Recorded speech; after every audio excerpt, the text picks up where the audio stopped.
yang butuh didengar gitu. Oh iya, gitu. Terbuka gitu. Nggak usah dijudge gitu. Itu hanya sensasi dirinya saja.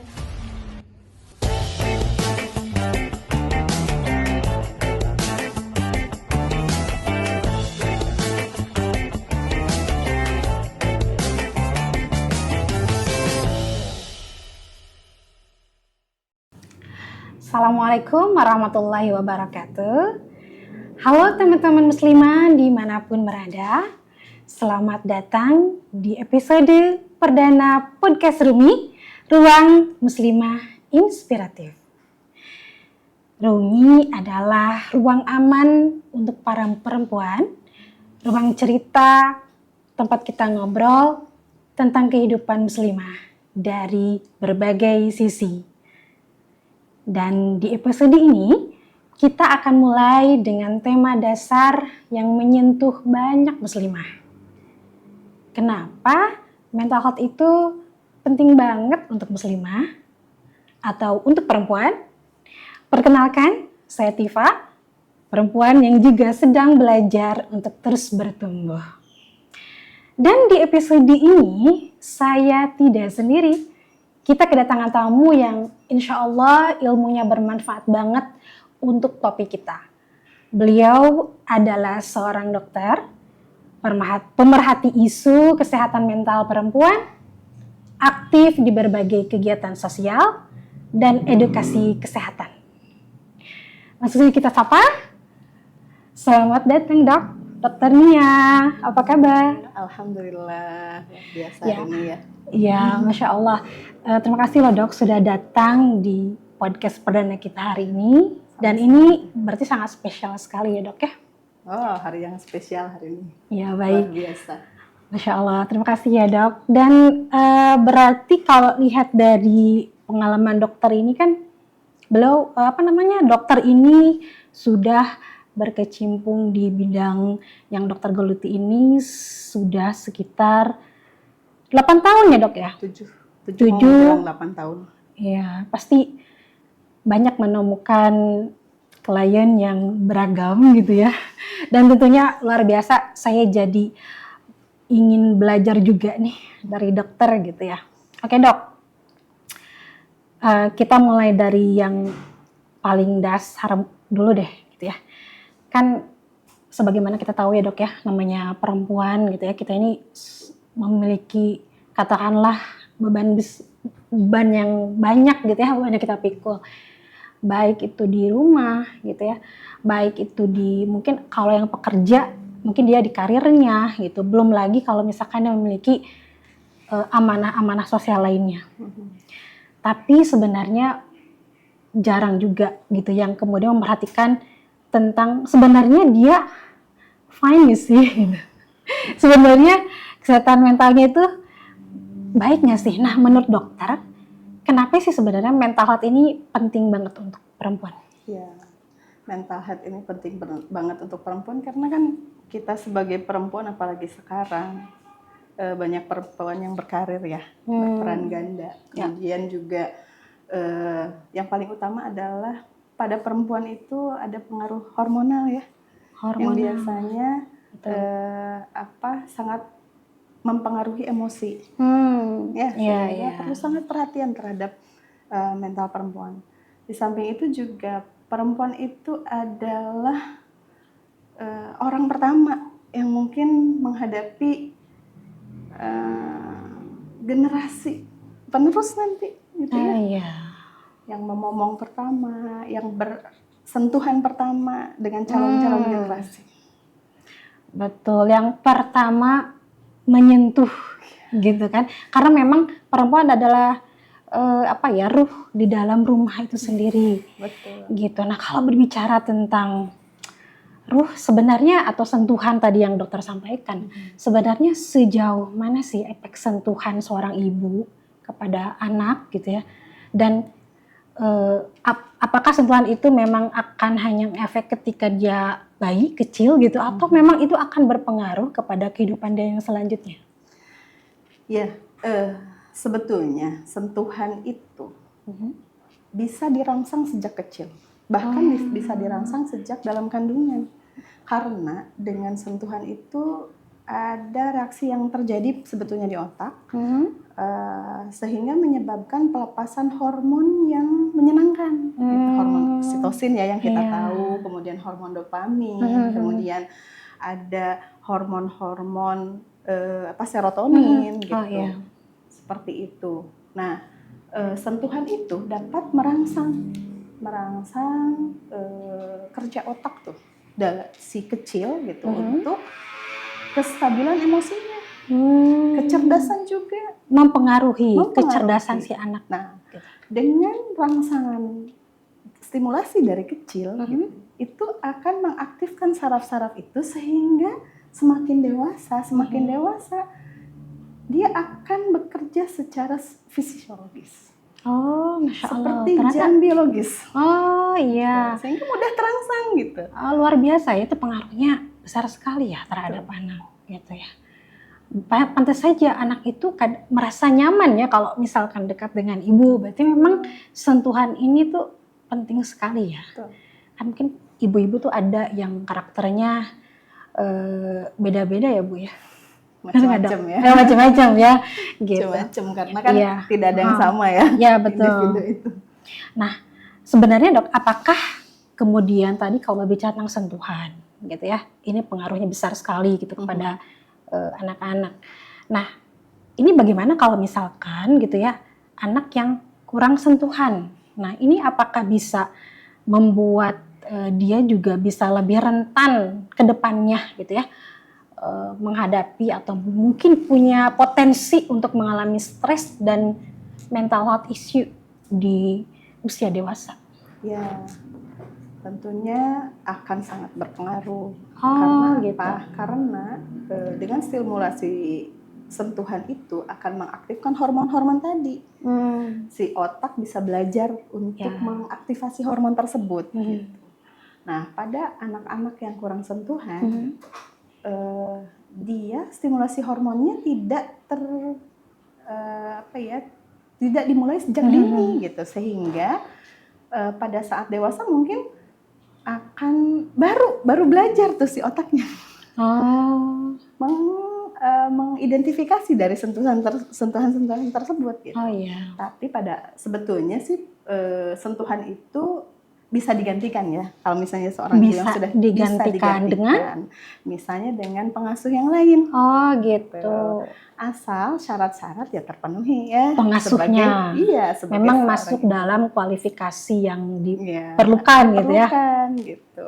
Perannya sebagai ibu gitu. Kalau misalnya kehilangan ayah, berarti sentuhan sebagai ayah gitu. Itu harus diperankan dengan baik gitu. Makanya kenapa ada anak-anak yang dititipkan di nenek, tapi dia stabil secara emosional. Karena mungkin pola asuh neneknya.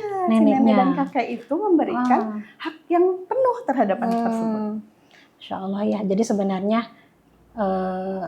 pola parenting kalau nitip ke nenek atau kakek juga tidak menjadi tidak selalu ya. Walaupun kan kalau beberapa konten tuh ya, parentingku terganggu karena pola asuhnya kita banyak gitu ya, entah dari kakek dan sebagainya gitu, atau neneknya atau ibunya, macam-macam kalau pola parentingnya. Nah sebenarnya tergantung juga ya Dok ya, bagaimana pola asuh yang diberikan nenek kakeknya gitu, atau mungkin pengasuhnya gitu, seperti itu. Ya, jadi gini Dok, terus kalau berbicara mengenai, kan sebenarnya kalau berbicara tentang mental health gitu ya, itu pasti tidak akan jauh juga dari namanya stres gitu ya. Ya, kadang-kadang orang melihat itu respon awal itu, kok dia terlihat stres gitu ya. Atau bahkan mungkin ada yang bilang, aduh aku ini lagi stres gitu ya. Tapi sebenarnya secara ilmiah atau klinis ada nggak sih ya Dok? Sebenarnya stres itu apa sih gitu? Jangan-jangan dia cuma bilang aku ini stres, cuman bilang aja, padahal sebenarnya dia nggak begitu stres amat gitu. Itu dokter apa sih Dok sebenarnya definisi di stres, kemudian secara klinisnya dan sebagainya? Di stres itu adalah suatu kondisi pada individu di mana dia ada kesenjangan antara harapan dan kenyataan. Ada kesenjangan, jadi mungkin ekspektasinya A, kenyataannya B. Gitu. kan itu akan menimbulkan suatu reaksi distres ketika perasaan sendiri, pikiran sendiri tidak bisa menerima itu. Gitu. Iya. Ketika stres itu terus-menerus akan timbul distres gitu ya. Kemudian distres yang berkepanjangan. Stres yang berkepanjangan. Stres yang berkepanjangan akhirnya menyebabkan berbagai kondisi, bisa kecemasan, bisa juga burnout gitu ya, bisa depresi. Oke. Itu kan sebetulnya awalnya stres. Kalau stres itu kan jangka pendek sebetulnya. Reaksi awal. Oke. Gitu ya. Kalau stres itu terus-menerus, reaksi awal, terus-menerus, berkelanjutan, itu tergantung nanti akan munculnya. Bagaimana, apa yang si stresornya apa gitu. Gitu. Masa depankah atau yang sudah lalu. Kalau yang masa depan artinya kecemasan mungkin yang muncul. Tapi kalau yang sudah lalu kemungkinan depresi. Kalau keadaan misalnya kerjaan dan lain sebagainya, burnout itu. Gitu. Gitu. Jadi tadi memang dokter sempat bilang ya ada cemas, ada burnout. Istilah sekarang ya dok ya, burnout atau I feel so overwhelmed gitu, I feel so exhausted gitu ya, karena mungkin lelah gitu ya si ibu itu gitu. Ya capek, normal ya dok ya? Normal lah, namanya juga manusia memiliki batas kekuatan ya, berarti tertentu. Kita boleh, gitu, boleh istirahat, boleh lelah, gitu. Boleh bilang kok gitu. Boleh bilang, jadi boleh bilang. Boleh bilang. Jadi kalau misalnya gitu. Jadi jangan pura-pura kuat dok. Pura-pura kuat. Jadi harus jujur ya sama kondisi diri kita. Yang paling penting adalah jujur pada diri sendiri. Tadi dokter sempat bilang tentang sedikit cemas. Sebenarnya cemas ini ada memiliki sisi yang negatif belum positif nggak dok? Karena kalau saya nih punten ya dok ya. Kadang tuh kalau misalnya kita nggak punya cemas, jadi kita nggak punya preparation. Ini bahasa saya ya dok ya. Kadang yang, aduh nanti kalau misalkan saya nggak siapin ini bagaimana gitu. Ada sisi cemas itu. Mungkin kalau saya cemasnya ke sana mungkin gitu ya. Nah, apakah kemudian cemas-cemas itu bisa efek positif atau efek negatifnya ada nggak sih dok? Ya, Allah memberikan seluruh perasaan kepada kita itu pasti ada hikmahnya, ada tujuannya. Ketika Allah memberikan kita rasa kecemasan, artinya kita bisa preparation tadi gitu ya. Kemudian nggak mungkin kan kalau misalnya ketika kita tanpa kecemasan nyebrang jalan nggak tengok kanan tengok kiri, ya nggak, kita nggak akan mempersiapkan nanti kehidupan di umur akhir. Ya, kalau kita tidak mempunyai rasa cemas gitu. Namun yang perlu diwaspadai adalah kecemasan yang berlebihan. Kecemasan yang berlebihan. Gitu. Baik. Seperti itu. Berarti sebenarnya cemas juga sesuai diperuntukannya ya, tapi juga cemas yang berlebihan tidak boleh karena khawatirnya jadinya kayak overthinking ya dok ya. Nah gitu. Ya. Nah kalau berbicara tentang stres lagi nih dok ya, sebenarnya tipe orang seperti apakah yang paling rentan stres nih? Misalkan ada ya orang itu karena dia perfeksionis, aduh nggak bisa, aku harus perfect nih gitu, nggak boleh ada yang miss sedikit pun. Atau misalkan ada yang people pleaser yang nggak enakan gitu ya, akhirnya dia merasa bahwa apapun yang orang lain lakukan atau misalkan ya di hadapan tuh kayak dianggap be aja gitu, jadi kayak tapi lama-lama tanpa dia sadari itu bisa nimbulin stres atau mungkin ada tadi kata dokter bilang di masa lalu ya sehingga menimbulkan dokter bilang depresi karena inner child tadi.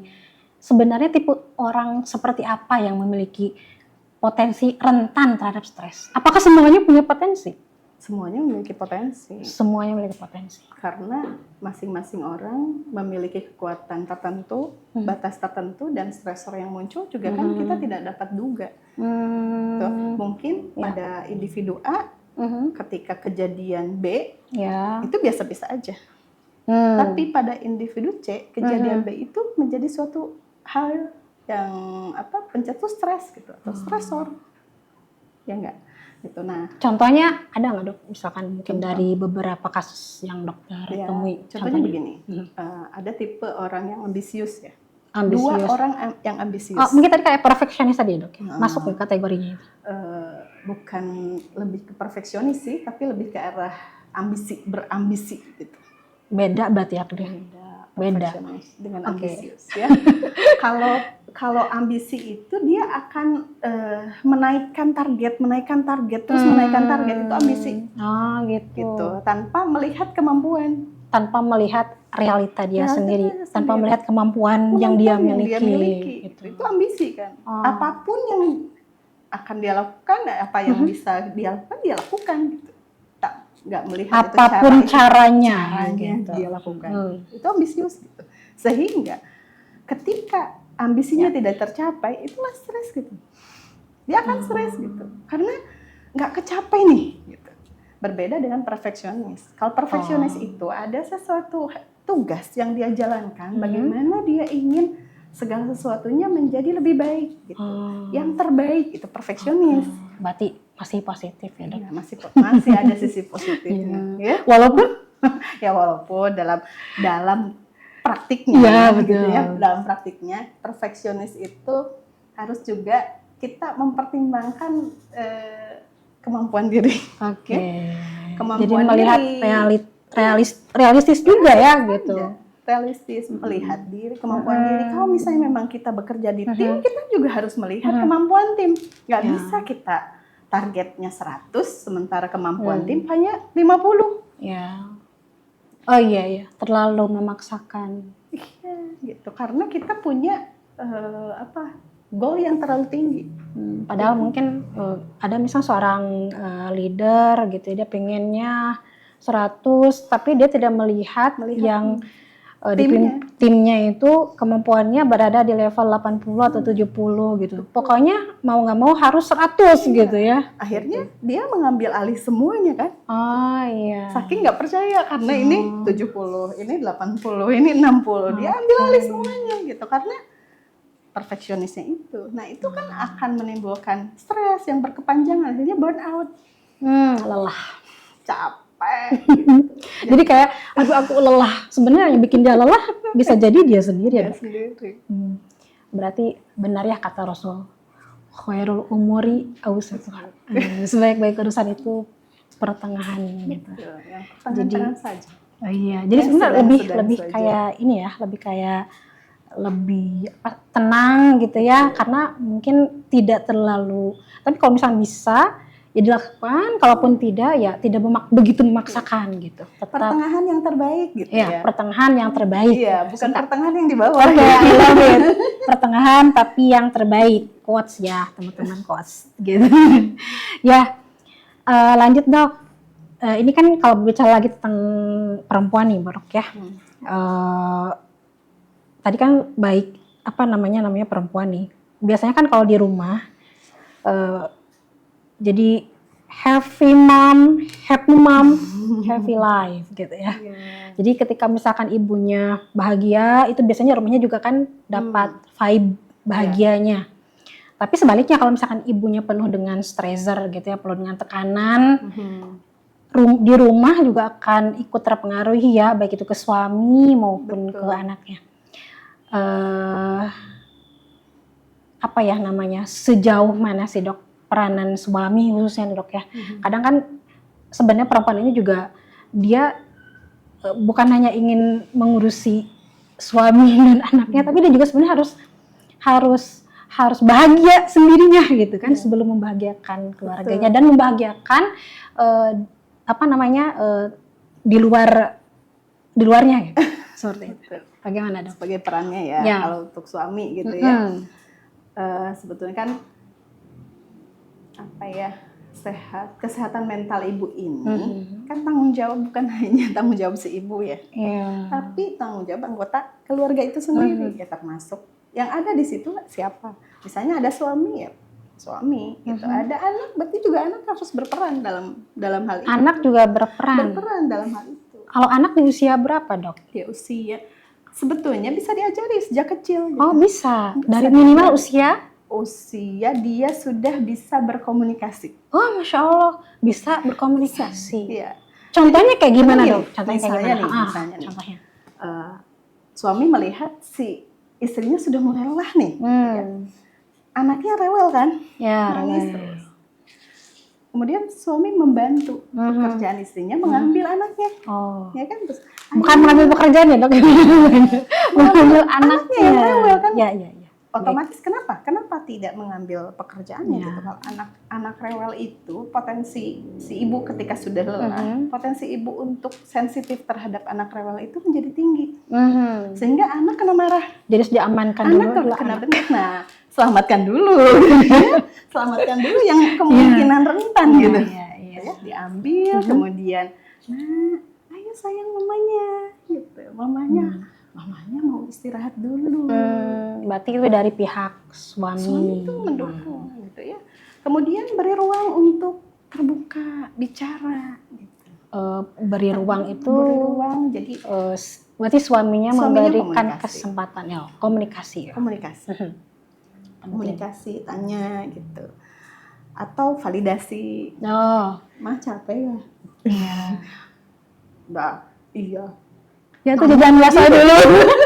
Nanya lagi, kayak nanya lagi kan biasa gitu ya kalau perempuan. Udah tahu, kayak nanya lagi gitu. Kalau perempuan tuh biasanya gitu, nggak perlu nanya, udah ngerti gitu. Iya benar. Benar. Yang penting perasaan kan kalau Iya, perempuan iya. gitu. Kalau laki-laki kan logika, sehingga pasti dia nanya, capek gitu. Emang capek? Nah ya kata emang itu yang Terus perempuan dijawabnya pakai nanya, kan udah tahu. makanya itulah perlunya suami itu berempati, Oh, Masya Allah ya. memposisikan dirinya sebagai perempuan. Oh iya ya, memikirkan dari pagi apa aja, kemudian ini gitu. Mungkin Coba dikerjakan sendiri. memposisikan bagaimana kalau dia posisi istrinya istri, gitu ya. Walaupun Coba mungkin aja dia kerjakan. logika laki-laki kan dominan ya dok ya. Betul. Itu berpengaruh nggak dok? Kan tadi Iya. berusaha untuk memikirkan atau berusaha Betul. untuk empati di posisi istrinya, walaupun kadang kita kudu kumaha gitu. Ya, maka dari itu perlunya komunikasi. Apa yang mama rasakan, capek ya, boleh istirahat dulu biar papa yang mengerjakan. Oh, Bisa Masya gitu. Allah ya. Jadi harus ada kerjasama ya. Jadi sebenarnya Kerjasama. family itu a team ya dok ya. Berbagi tugas lah gitu sehari-hari. Kalau misalnya istrinya kerja, kalau suami bisa mengerjakan pekerjaan rumah ya kerjakan gitu ya. Bukan semua tugas istri gitu. Dari mulai bangun tidur sampai tidur lagi nggak pernah berhenti gitu ya. Belum lagi ngoceh gitu. Ini nggak pernah kerjaan kan kalau perempuan gitu ya. Kerjaan nggak berhenti, ngoceh juga nggak berhenti. Gitu. Itu kayaknya memang sudah dari sana. Ada teorinya gitu. Kalau justru kalau perempuan diam itu menjadi tertahan. Dan dipertanyakan nggak dok? Karena kan kalau kata di beberapa artikel juga saya baca memang perempuan kan sudah 20.000 kata ya dok ya. Gitu itu relate ya dok ya. Related karena mengedepankan perasaan. Ya? Iya. Insya Allah ya. Jadi sebenarnya banyak ke pihak-pihak juga yang harus memang ikut andil dalam membuat gitu ya, dalam membuat menciptakan suasana yang betul. baik. Tapi penting juga gitu. Si suami juga menjaga kesehatan fisik sama mentalnya dia gitu. Kasihan ya dituntut suaminya aja gitu. Padahal sebenarnya harus saling ya dok ya. Saling. Dituntut suami untuk mengerti perasaan istri sementara istrinya nggak mau ngerti gitu aja, kan? Iya makanya perlu tuh gitu, perlu pendidikan seperti ini ya, perlu pengetahuan seperti ini, apa itu kesehatan mental, bagaimana caranya, apa tanda-tandanya, warning apa ketika tanda apa yang menjadi ketika warning, mencari profesional itu kan harus kita pelajari gitu. Tanpa kita pelajari ya nggak akan bisa, nggak akan paham gitu. Tadi berbicara mengenai tanda-tanda. Nah sebenarnya tanda-tanda orang yang terkena stres itu gimana dok? Tadi udah sampaikan. Sebetulnya kan tadi kan kalau stres itu kan ada kesenjangan antara harapan dan kenyataan ya. Di mana gitu itu tentunya akan mengganggu fungsi, mengganggu fungsi sehari-hari. Misalnya kalau misalnya ada salah satu saja dari 3 fungsi sehari-hari menurun secara kuantitas maupun kualitas, itu kita harus warning nih.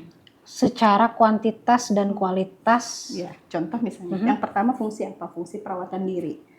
Contohnya apa? Makan, dia udah udah nggak nafsu makan, ini udah mulai nih gitu ya. Kenapa nih kita nggak nafsu makan? Pasti Apakah ada karena penyebabnya fisiknya? ya dok ya. Gitu kan, fisiknya misalnya lambung gitu ya. Aduh mas saya jangan-jangan lambung nih, lambungnya kenapa gitu, makan pedes kah, makan apakah, oh enggak ternyata selama ini baik-baik aja kok makannya, dijaga gitu.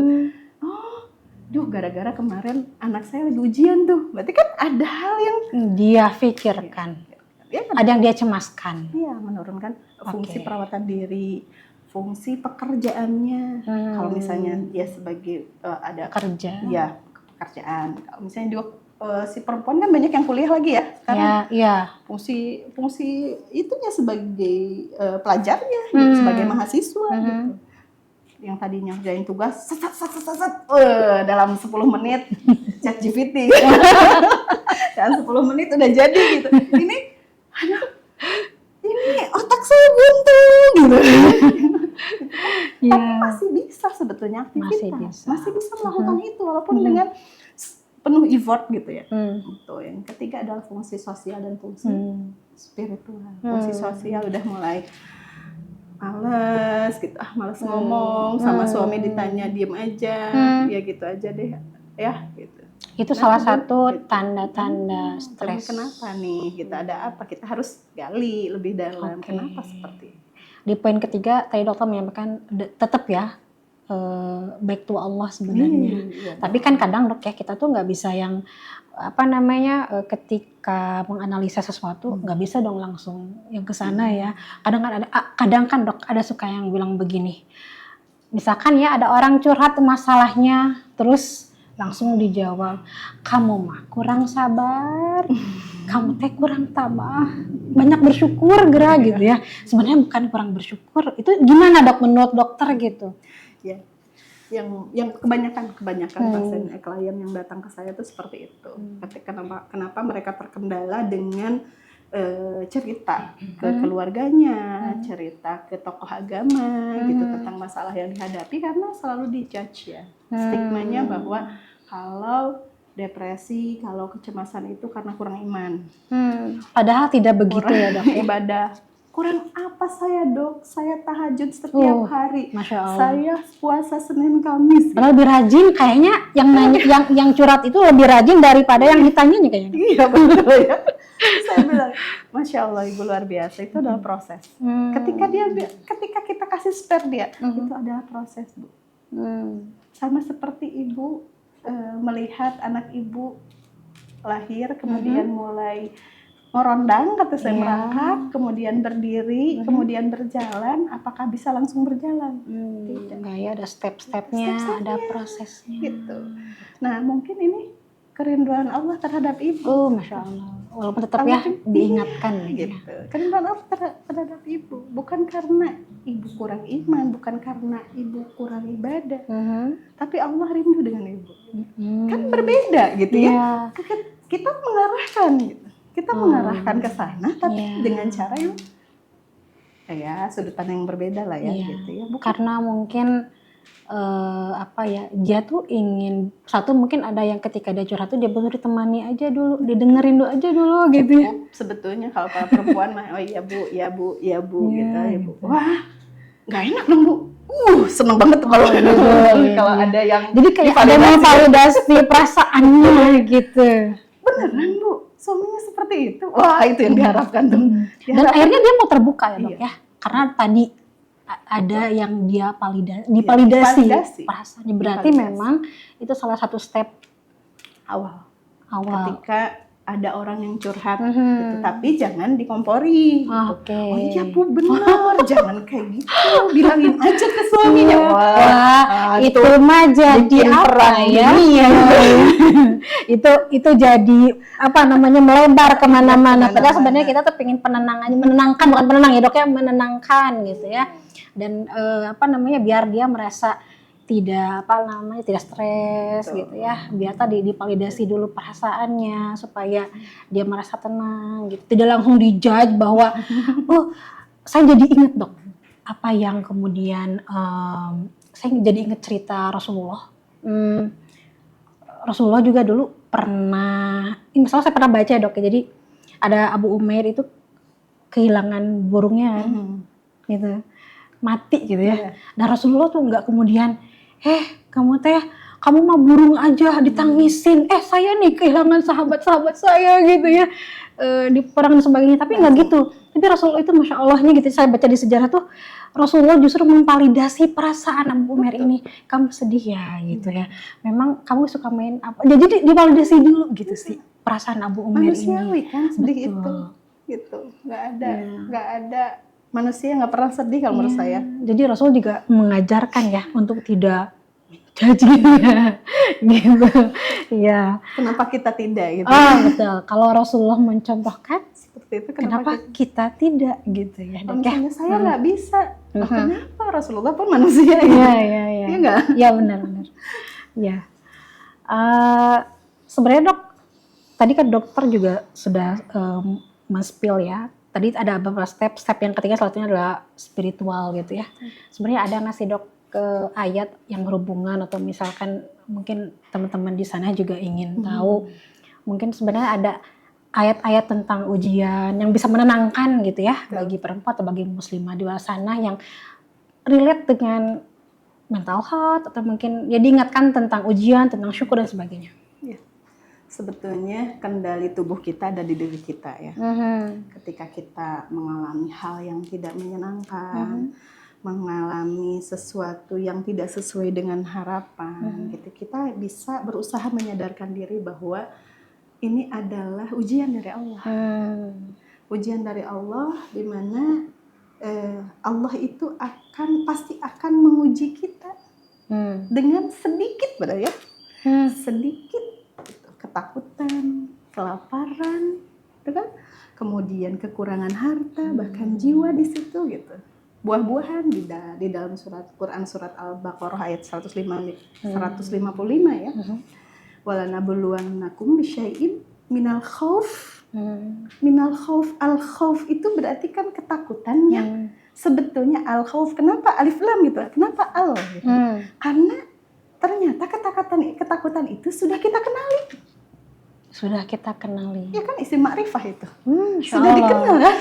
Ini sebenarnya dokter dokter jiwa atau Masya Allah ini kayaknya kata ajengan saya belajar kata ajengan gitu, ajengan bicara seperti itu. Ini ilmu nih saya ambil. Ternyata ketakutan yang Allah berikan kepada kita itu adalah sudah kita kenal gitu ya. Makna dari al-khauf itu ya. Walju gitu ya. Kemudian kelaparan, naqsi min amwal, dari ujian dari hilangnya harta mungkin gitu. Wal anfus, nufus jiwa kita gitu, terguncanglah, stres lah gitu. Itu sudah Allah tetapkan. Seperti gitu. kejadian gitu. saudara Kamu kita yang saat ini. Dapat ujian, siapapun itu, semua manusia dalam kehidupan ini pasti dapat ujian gitu. Kita sadar bahwa Allah sedang menguji kita. Sadar bahwa Allah sedang menguji kita. Ketika kita sadar Allah menguji kita, kita harus ingat lagi bahwa Quran surat At-Taghabun ayat 11, ma asaba min musibatin illa biiznillah. Tidak akan menimpa suatu musibah kepada siapapun gitu ya, kecuali izin Allah. Ini Allah sudah mengizinkan gitu. Pasti Allah memberikan rencana-rencananya yang terbaik untuk kita. Jadi sudah otomatis dengan solusinya ya. Betul. Sudah all package. Iya, betul. Ketika kita sudah menyadari bahwa kita nggak bisa luput nih dari ujian dari Allah gitu. Karena kita manusia. Kalau nggak mau diuji, jangan jadi manusia. Aduh, jadi apa? Betul nggak? Iya. Kalau jadi ayam nanti dipotong, dok. Sehingga ketika kita sudah, ini ujian dari Allah. Pasti Allah menguji itu tidak akan keluar dari kemampuan kita kan. Artinya kita memandang sesuatu dari berbagai sisi. Keluarlah gitu. Kita memandang sisi positifnya gitu. Kemudian ingat lagi bahwa iya ya, ada Quran surat Al-Insyirah ayat 6 sampai 7. Fa inna ma'an usri yusra. Inna ma'an usri yusra sampai 2 kali gitu. Maka bersama kesulitan itu pasti ada kemudahan. Ma'a loh, sama-sama yang namanya ma'a itu bareng gitu ya. Bareng. Tidak summa, kemudian tidak gitu. Tapi Allah fa inna ma'al usri yusra. Dan lagi-lagi al usri. Tapi yusron kesana. Al usri berarti kesulitan itu sudah dia ketahui. Tapi yusron, kemudahan dari Allah itu datang dari berbagai macam, secara umum, tanpa disangka-sangka. Gitu. Masya Allah, ilmu luar biasa. Berarti sebenarnya kalau kita kembali lagi ke Allah itu gak ada yang tidak ada solusinya. Semua ada solusinya. Bahkan ada Ustadz Agus Subagio, ahlinya beliau pengajar tafsir bahasa Arab Al-Qur'an. Saya sempat belajar beberapa level dari beliau gitu, mengatakan mengulas tentang ini bahwa kesulitan dan kemudahan itu seperti layaknya permukaan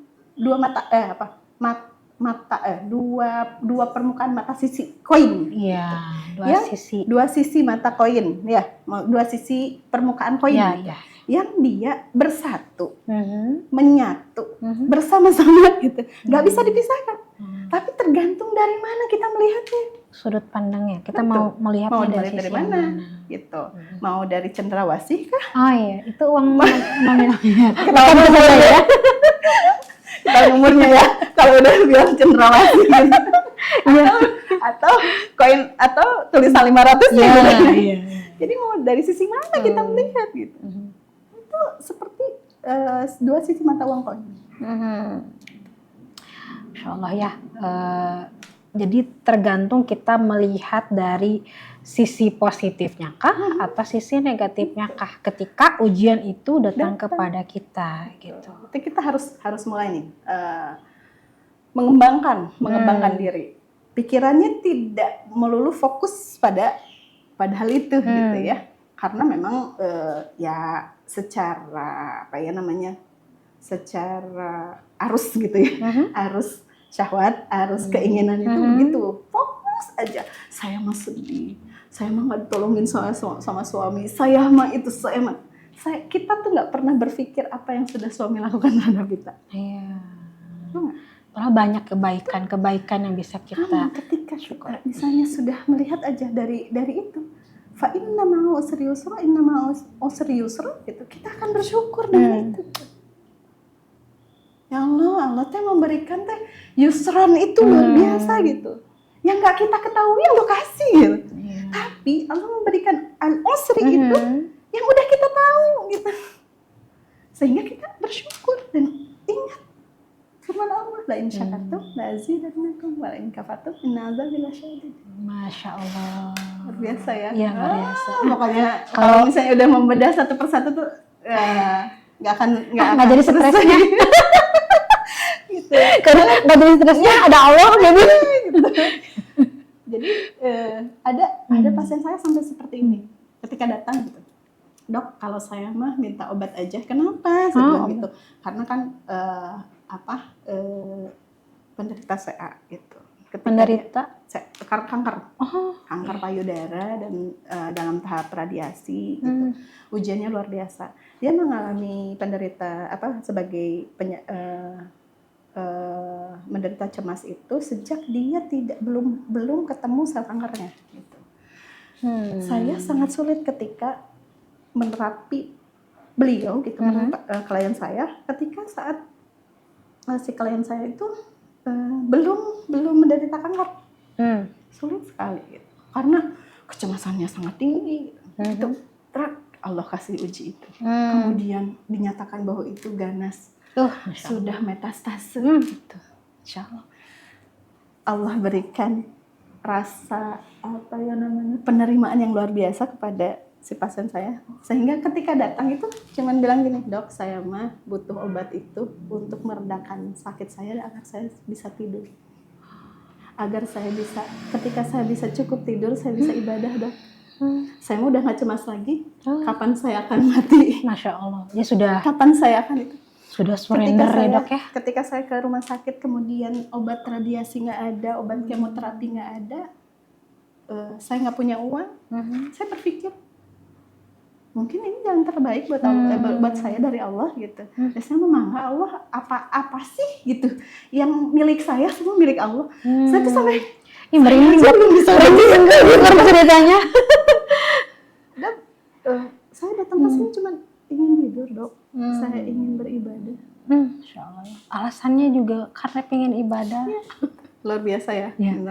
Pokoknya makanya kalau sebagai seorang terapis itu sebetulnya bukan mengajari tapi belajar. Iya, dokter tuh masya Allah diberikan kesempatan Allah untuk ini ya. Luar biasa. Iya, pokoknya. Satu pasien sehari itu bisa sampai minimal 40 pasien sampai 60 pasien gitu ya. 60 yang konsul gitu, 60 variasi. 60 macam. Dan satu kliennya itu beratus-ratus ilmu yang kita dapat ya. Ya. Gitu. Nggak cuma satu gitu. Nah, dari beberapa, kalau tadi dokter bilang sehari bisa sampai berapa pasien? 40-50. Masya Allah. Nah, kalau boleh ditarik nih, sebenarnya itu kebanyakan apa sih dok yang bikin mereka stres gitu atau apa? itu apa kalau dilihat dari jenis kelaminnya? Apakah pasiennya laki-laki atau perempuan? Lebih banyak perempuan. Lebih banyak perempuan. Berarti relate ya sebenarnya. Ini kalau boleh tahu nih dok ya, karena dokter kan langsung terjun nih. Sebenarnya apa sih dok yang lebih banyak gitu ya, masalah yang utama yang dokter analisa gitu. Sebenarnya apa sih masalah penyebab utama lebih banyak? Sebetulnya kalau dalam rumah tangga itu masalah komunikasi ya. Komunikasi penting ya. Seperti yang tersumbat itu gitu. Ya, komunikasi. Kemudian kenapa komunikasi itu terhambat ya karena ketidakfahaman. Semuanya dari mulai dirinya sendiri, keluarga itu, anak, suami. Gitu. Oke. Lanjut ya dok ya. Sebenarnya banyak banget ya pengen saya tanya. Banyak banget.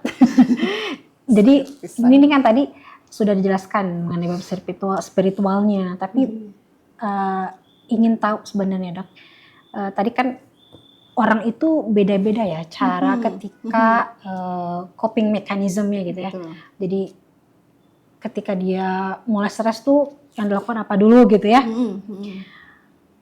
Sebenarnya kalau menurut dokter gitu ya, regulasi emosi yang sehat itu bagusnya apakah menangis atau apakah curhat ataukah journaling gitu ya?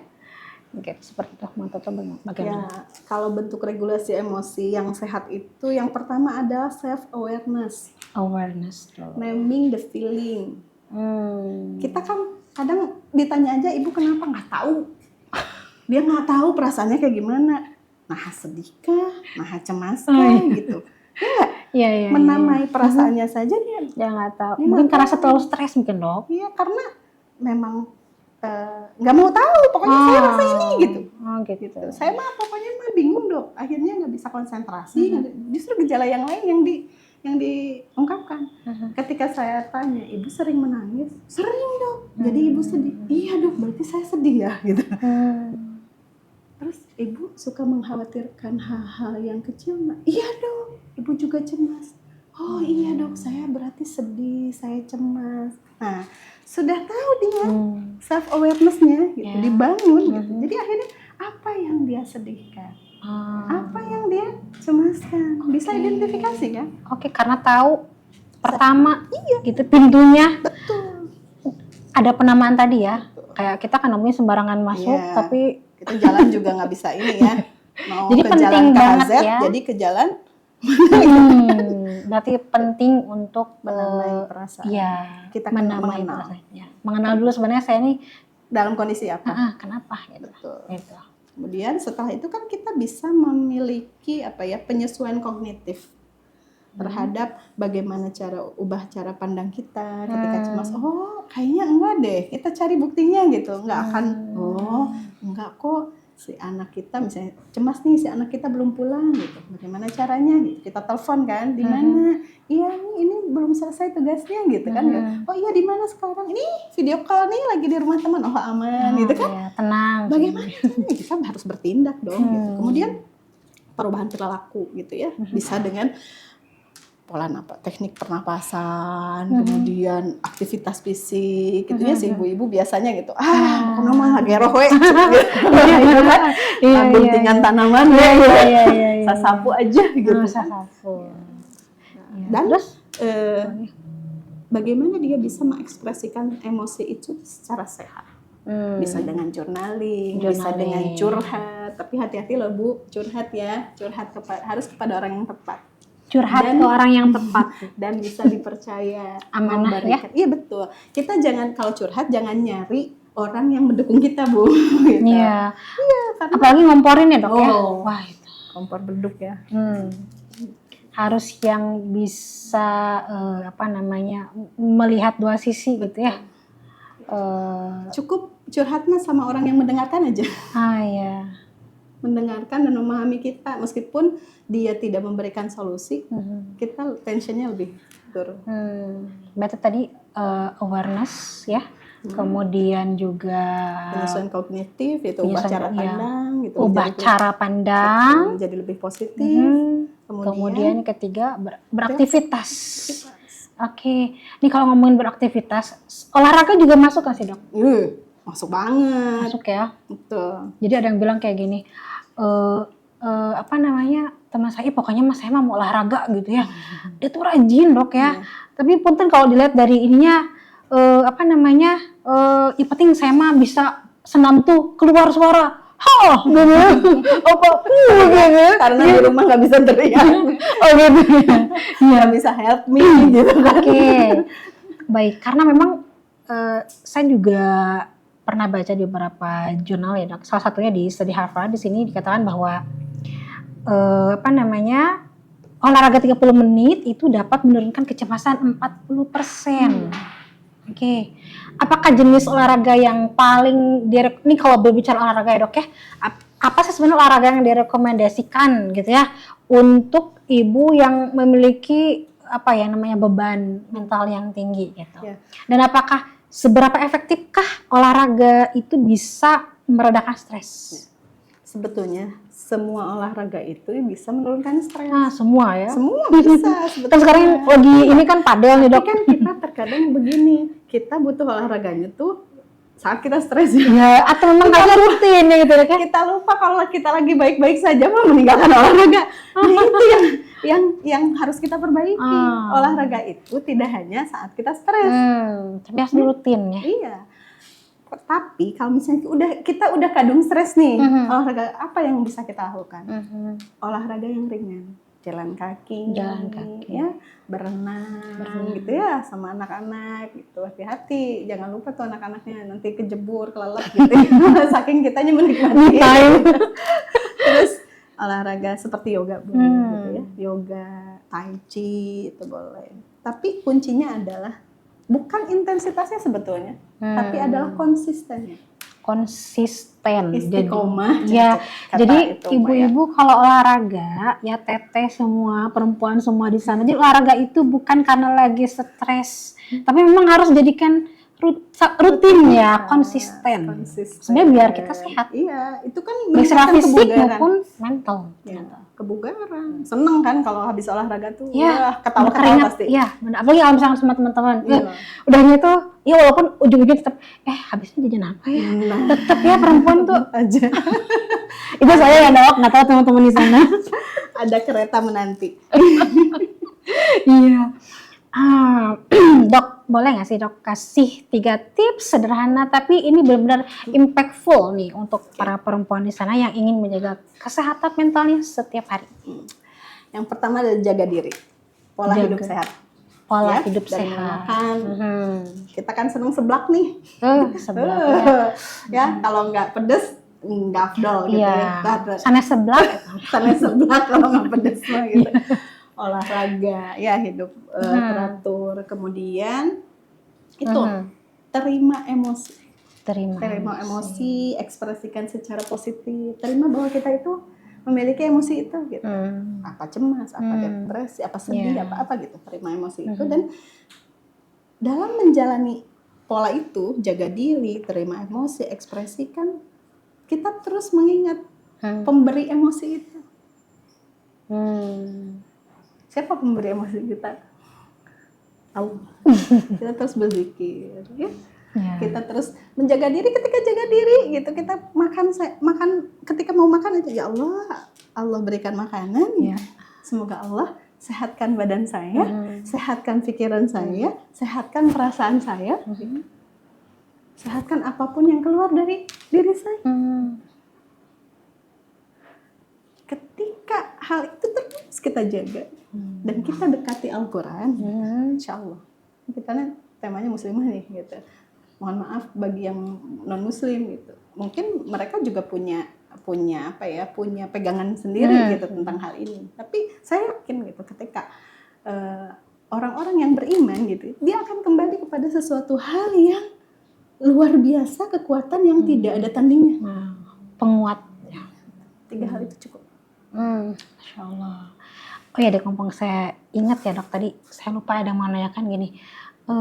Tadi kan sebenarnya kalau misalkan dokter sempat menyinggung kalau misalkan merasa ada sesuatu yang dirasa butuh ke psikiater gitu ya, ke psikiater gitu ya. Tapi sebenarnya bagi sebagian juga mungkin ada yang merasa gak nyaman atau merasa intimidating ya kalau ketemu psikiater. Ada nggak sih dok misalkan cara sendiri untuk pulih atau misalkan yang tadi dokter sampaikan?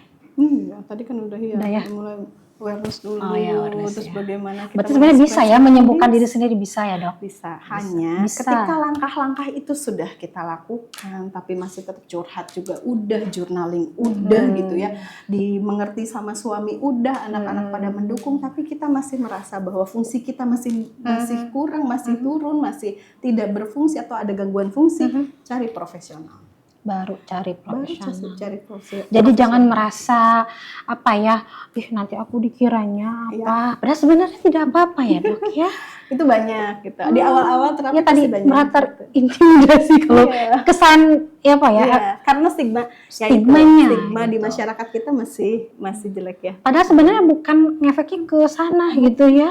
Tapi rata-rata ketika klien sudah datang pertama kali, kemudian melihat teman-teman kliennya yang lain gitu, ternyata dok, yang datang ke sini tuh bukan yang telanjang di pinggir jalan ya, ternyata yang kayak saya juga sama. Ya bu, temennya banyak ya di sini ya.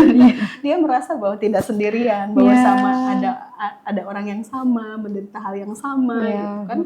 Mereka tuh sering cerita dan sering berbagi pengalaman mereka tuh di luar gitu. Cerita itulah gitu. Kalau misalnya ya ketika kita tidak coba buka kognitif kita, kita tidak coba yang namanya mencari kebenaran. Nah, dalam Islam juga ada tabayun gitu ya, kalau ada apa-apa tabayun dilihat. Tabayun itu mencari mencoba untuk mencari alasan di balik itu. Mencari alasan. Cari alasan. Jadi memang harus clear ya dok ya. Ketika kita ada kesenjangan atau konflik dengan seseorang ya, siapapun itu, mau suami, mau teman, mau apa, kita cari dulu alasan kenapa sih dia seperti itu, kenapa dia melakukan itu. Pasti tidak ada seorang pun yang melakukan sesuatu tanpa alasan. Meskipun anak kecil, anak kita sekalipun, pasti ada alasan. Ada penyebab ya. Jangan sampai gini, kita nggak mau dijudge, tapi kita selalu menjudge. Oh gitu. Nah ngomongin judge, kadang suka ada yang bilang gini, dia mah toksik. Tapi kadang sebenarnya ketika ada yang bilang begitu, khawatir sih dok ya. Ketika bilang begitu, sebenarnya toksik bukan orang lain, tapi yang toksiknya. Ya, kalau memang kita merasa bahwa kita bisa terpengaruh jelek dengan hal itu, kita hindari. Kan kita harus mencari lingkungan yang baik, betul nggak?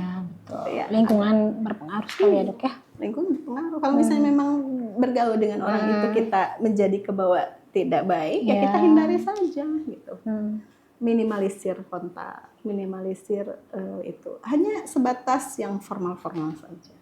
Demi kesehatan mental tadi. Ya, memang karena kalau tidak kita kendalikan gitu ya segala sesuatunya baik dalam diri kita ataupun dari luar gitu ya, nantinya jadi loss gitu ya Dok ya. Tetap harus ada yang bisa kita kendalikan. Ini juga berbicara kendalikan ya, Insya Allah sih Dok, perempuan juga sebenarnya saya pribadi gitu ya Dok, merasa bahwa ketika stres gitu ya, itu kayak salah satu yang saya lakukan sih Dok, kalau misalkan saya itu biasanya baca buku. Itu kayak ini, kayak mungkin berbeda ya Dok ya, tadi apa namanya coping mechanism orang-orang itu berbeda. Kalau saya lebih tadi baca buku tuh kayak apalagi kalau misalkan baca buku yang tentang grow up lah gitu ya. Jadi lebih kayak sebenarnya apalagi kalau misalkan atau misalkan membaca buku-buku tentang masalah orang lain. Ternyata ada loh orang yang dapat masalahnya lebih besar dari saya gitu. Dan yang paling penting juga itu adalah koneksi eksternal ya. Jadi kita membuka koneksi dengan yang lain, interaksi secara interpersonal atau secara kelompok, itu juga membantu kita sebetulnya. Kalau kita menyendiri, kita merasa bahwa kita yang paling menderita. Padahal mah gitu ya. Padahal mah banyak silaturahim ya Dok ya. Banyak bertemu orang gitu ya. Tifa kenapa tadi bilang bahwa kalau membaca itu menjadi terbuka gitu ya? Iya. Bagi saya tadi begitu sih Dok. Iya, kayak karena kan mengisi pengetahuan. Iya. Betul nggak? Oh jadi begini. Oh iya. Betul. Oh iya. Melihat perspektif lain. Betul. Nah itu salah satunya. Gitu. Berarti itu bisa juga jadi solusi ya Dok ya. Gitu. Cara Makanya kenapa semuanya harus belajar. Gitu. Ya kalau dengar kata belajar tuh serius banget ya, betul nggak? Tapi kalau misalnya, baca novel gitu, enteng banget kan? Padahal sama-sama belajar gitu ya. Proses belajar kan melihat, membaca, kemudian memasukkan dalam internalisasi gitu dalam diri kita, kemudian kita lakukan gitu. Konsep kita sudah terbentuk itu kita lakukan, kita menjadi kebiasaan. Kalau misalnya anak yang seneng baca-baca manga gitu kan, itu kan akan berpengaruh ya. Tergantung kembali lagi bacaan apa yang dia baca gitu. Anak-anak yang senengnya ensiklopedi gitu, ya pikirannya profesor mulu kali ya, gitu kan, semua dia pengen tahu kan. Itu tergantung apa yang dia baca gitu. Jadi tergantung apa yang dia pelajari sebetulnya. Ya, selain juga ya reading holy book ya, reading Quran otomatis, tapi kayak baca buku-buku yang bisa membuka pikiran kita itu juga, itu menurut saya pribadi ya Dok, itu cukup membantu, sangat membantu bahkan. Karena buku itu nggak pernah menjudge kita. Ya benar lagi. Ya benar lagi. Ya, kalau kita ngomong sama orang pasti kamu mah. Ya benar. Gitu kan? Benar. Cuman gitu doang. Nah makanya kalau kita baca buku, kita selalu benar ya. Oh iya ya. Oh iya. Artinya, intinya kita sebagai manusia itu hanya butuh didengar gitu. Kemudian ketika misalnya udah didengarkan, dikasih clue begitu. Oh iya gitu. Terbuka gitu. Nggak usah dijudge gitu, nggak usah dijawab gitu. Makanya saya kalau lagi stres kadang Dok suka menyendiri aja dulu. Atau misalnya ke tempat yang tenang gitu ya. Ya maksudnya bahasanya me time gitu, tapi ke tempat yang tenang. Kan kalau menyendiri itu kan ya kesannya ya. Jadi kayak misalnya mungkin kalau bahasanya mah apa ya Dok, bukan meditation ya, tapi kayak mungkin take time for a while gitu ya. Ya, biar nanti biar seger lagi gitu. Tapi sambil baca biasanya kalau saya.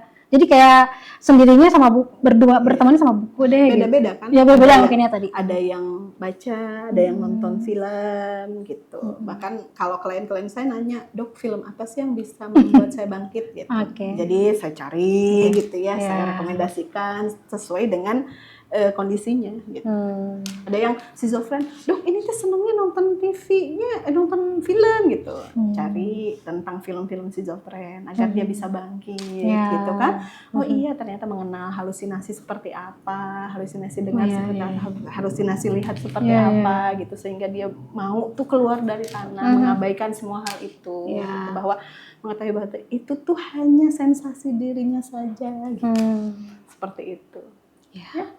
Gitu. Insya Allah Jadi dok, nggak semuanya ilmunya luar biasa sekali ya, mulai dari definisi tentang keilmuan tentang stresnya, mulai sampai ke ayatnya juga kita diingatkan. Makasih loh dok, sudah diingatkan tentang sebenarnya kita harus kembali kepada Allah ya. Ya, kalau nggak mau kembali kepada Allah, kita mau kembali. betul. Kalau udah diusir dari dunia gitu, Allah mau kemana coba? Iya. Suruh keluar dari dunia gitu. Iya. Sahabat Rumi, dari obrolan kita hari ini, kita belajar satu hal penting. Bahwa merasa lelah, sedih, dan tidak baik-baik saja, itu bukan tanda lemahnya iman. Tapi tanda kita manusia yang sedang berproses. Islam tidak pernah meminta kita selalu kuat, tapi mengajarkan kita untuk selalu kembali kepada Allah. Jika hari ini hatimu masih berat, semoga kamu tahu bahwa kamu tidak sendiri dan pertolongan Allah selalu lebih dekat dari yang kita kira. Ya, terima kasih kepada narasumber kita yang luar biasa yang sudah menyampaikan ilmunya gitu ya, sudah sharing sama kita. Semoga bermanfaat. Amin. Mudah-mudahan itu yang paling utama bermanfaat untuk saya sebagai pribadi sebagai Sebenarnya host. saya juga mengajari diri sendiri sih, Ya Allah. gitu ya. Iya, iya, Lebih iya. tepatnya. Teman-teman dan sahabat Rumi dimanapun berada, acara ini juga didukung oleh beberapa sponsor. Salah satunya adalah toko pancing lumba-lumba. Kemudian ini juga ada jamu ya, ini ada beberapa ya, ada serbuk, kunyit, temulawak, ini ada macam-macam jamu, dan satu lagi ada cairan pencuci piring. Jadi dokter kalau tadi biar healing salah satunya cuci piring di dapur. Iya, bisa jadi saya satu alternatif sabun. Iya. Bersih terus. Energinya keluar. Iya, itu mah kayak yang ini ya gitu. Ekspresi Iya. Ingat, it's okay not to be okay as long as you don't walk alone. Wassalamualaikum warahmatullahi wabarakatuh. Dah. Waalaikumsalam warahmatullahi wabarakatuh.